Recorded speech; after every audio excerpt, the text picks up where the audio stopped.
Comment vas-tu? Cette phrase, nous la croisons des dizaines de fois par jour. Elle est devenue le bruit de fond de nos interactions, une monnaie dévaluée que l'on jette au détour d'un couloir, d'un message éphémère ou d'un appel rapide. Et là, presque par réflexe pavlovien, vous ouvrez les vannes. Sans une seconde de réflexion, vous déversez le récit de votre stress, le catalogue de vos petites victoires pour vous rassurer, ou vous revêtez ce masque poli, ce bouclier de verre qu'est le fameux « je vais bien ». En cet instant précis, si vous pouviez voir l'invisible, vous sentiriez une chute de tension spirituelle. Ce n'est pas une simple discussion banale, c'est une fuite. Dans la psychologie profonde du bouddhisme tibétain, chaque mot prononcé sans nécessité est une fissure dans la coque de votre navire, par laquelle s'échappe goutte à goutte votre force vitale. Nous sommes devenus, malgré nous, des mendiants d'attention, gaspillant notre essence la plus pure pour tenter de combler un vide que le bruit social ne fera qu'élargir. Pourquoi ce besoin viscéral de définir votre état, de traduire l'indicible de votre être à chaque passant? Pourquoi donner les clés de votre sanctuaire intérieur, ce lieu sacré de transformation, à quiconque pose une question par pure convention sociale? La vérité est d'une brutalité libératrice. Chaque fois que vous tentez d'expliquer votre vie, vous la fragilisez. Vous prenez une expérience vibrante, mouvante, pleine de nuances contradictoires, et vous la transformez en une étiquette morte, une caricature verbale. Les maîtres de l'Himalaya nous enseignent depuis des millénaires que le bavardage sur soi est la nourriture exclusive de l'ego. En répondant trop vite, en parlant trop fort ou trop souvent de vos états d'âme, vous ne créez pas de lien. Vous perdez votre puissance de présence. Vous dispersez en une seule expiration non maîtrisée le calme fragile que vous avez parfois mis des heures de méditation ou de réflexion à bâtir.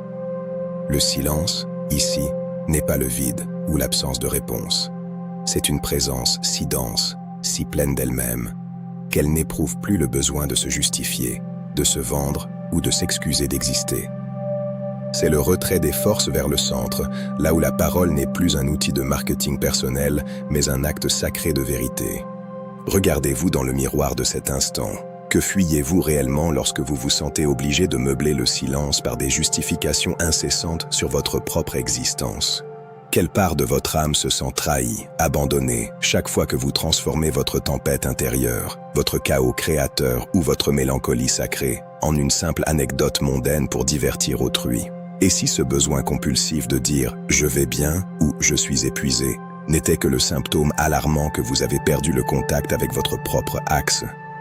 Nous vivons une époque d'exhibitionnisme émotionnel où le secret, la retenue et le jardin secret sont perçus comme des menaces ou des signes d'arrogance.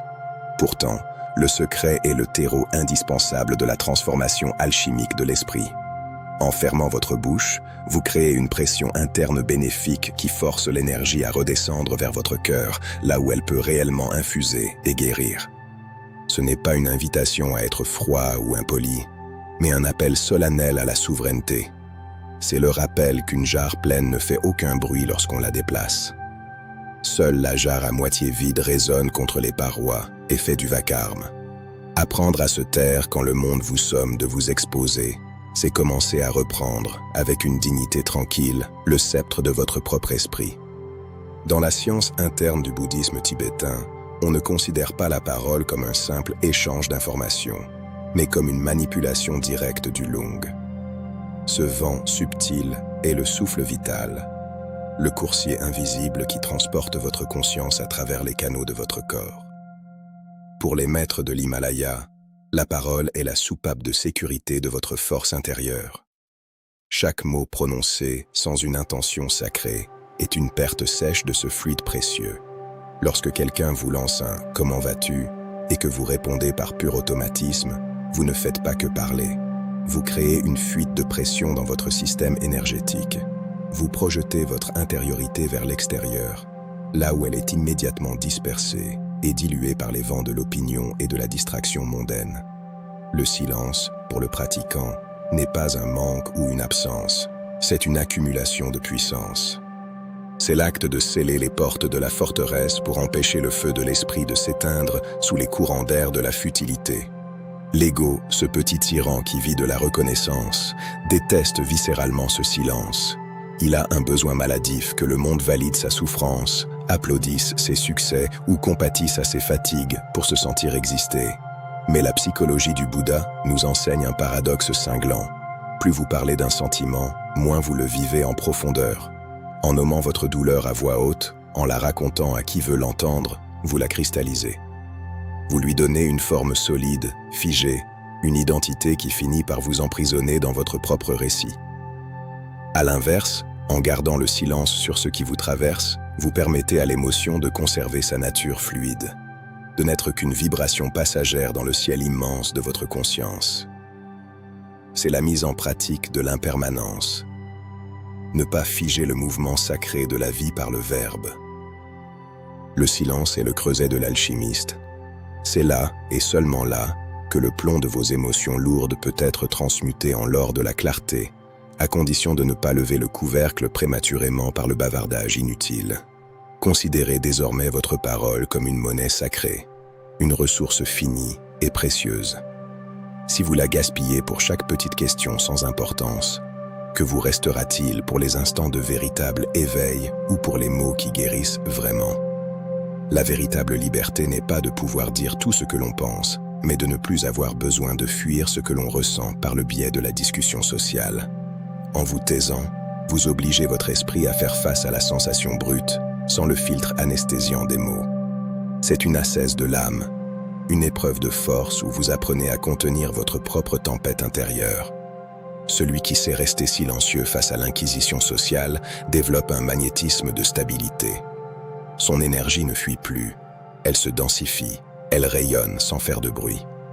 On dit dans l'Himalaya qu'un seul mot d'un maître silencieux possède plus d'impact que 1000 discours d'un érudit bavard, car ces mots sont propulsés par une réserve immense d'énergie accumulée dans le secret de son propre être. La véritable richesse ne réside pas dans ce que vous donnez bruyamment au monde, mais dans la souveraineté de ce que vous avez la force de contenir. Imaginez que la prochaine fois que l'on vous pose cette question piège, ce « comment ça va ?» de convenance, vous ne répondiez rien, ou du moins que vous ne répondiez rien de ce que l'on attend de vous dans le grand théâtre de la normalité.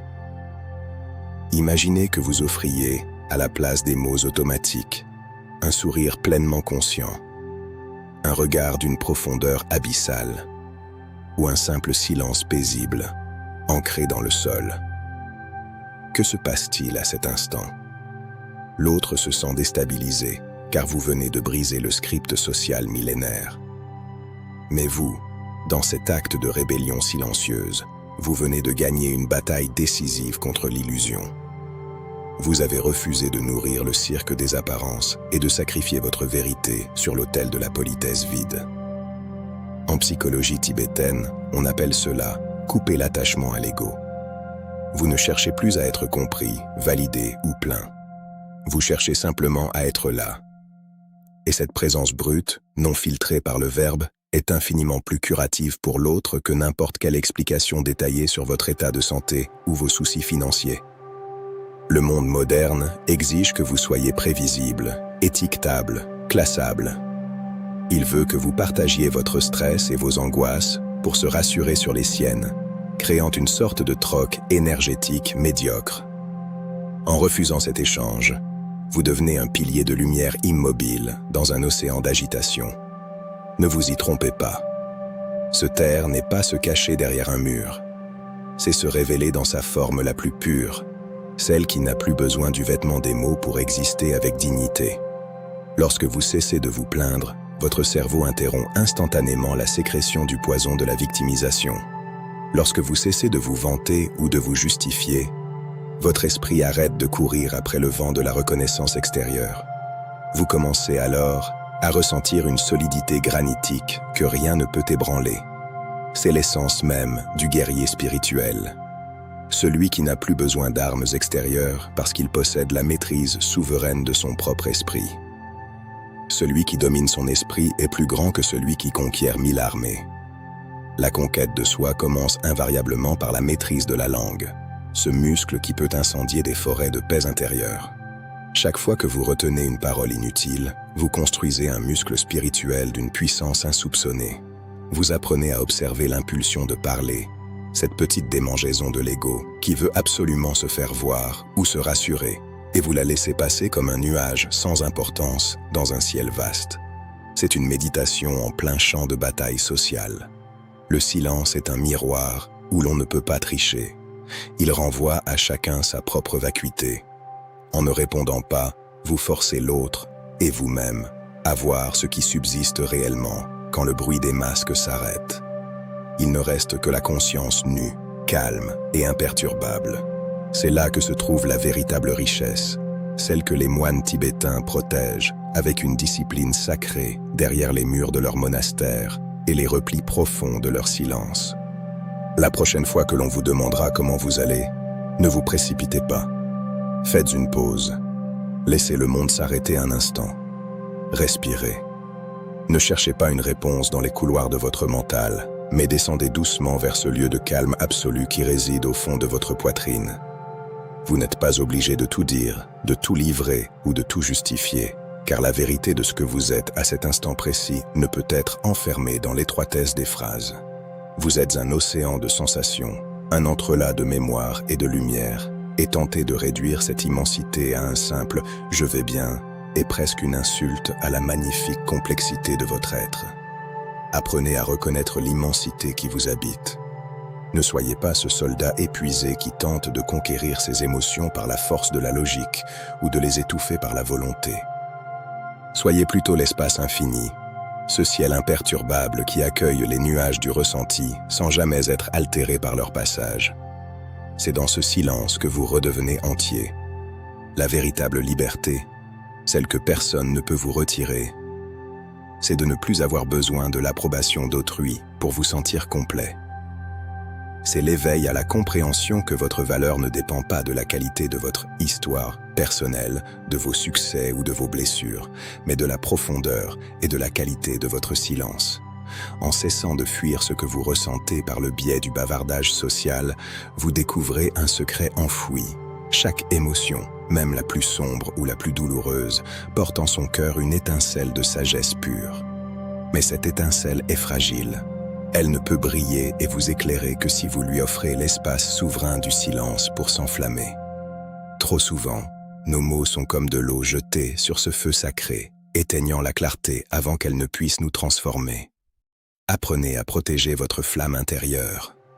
Apprenez que votre retenue n'est pas une absence, mais votre force la plus sacrée, le rempart de votre dignité. Comprenez enfin que vous n'avez rien à prouver, rien à justifier, absolument rien à expliquer au monde. Vous êtes déjà la conscience, vous êtes déjà cette lumière primordiale qui n'a jamais cessé de briller. Le masque de la personnalité sociale, ce personnage que vous jouez pour rassurer les autres, n'est qu'une ombre portée sur le mur de la caverne. En choisissant de vous taire, en refusant de nourrir les illusions par la parole, vous cessez de regarder l'ombre pour vous retourner enfin vers le soleil. Le silence n'est pas un isolement ou une coupure du monde. C'est une communion intime avec l'essence même de la vie. Lorsque le bruit épuisant de l'ego s'éteint, c'est la voix de l'univers que l'on commence enfin à percevoir.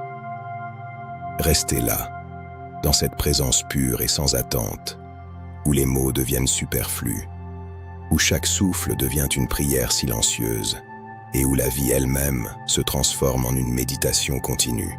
Vous êtes calme, vous êtes souverain, vous êtes enfin libre.